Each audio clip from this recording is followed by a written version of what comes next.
السلام علیکم ورحمۃ اللہ وبرکاتہ۔ جہنم سے چھٹکارے کی دعا۔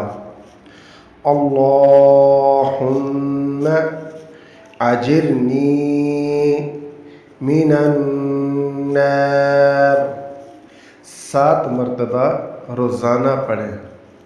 ترجمہ ہے: اے اللہ، مجھے جہنم سے نجات عطا فرما۔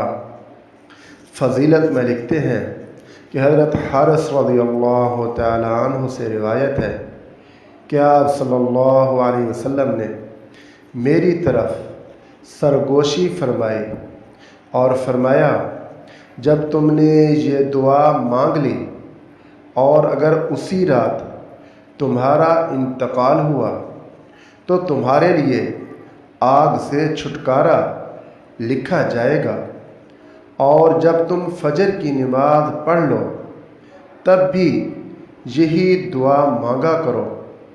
اگر اس دن میں تمہارا انتقال ہو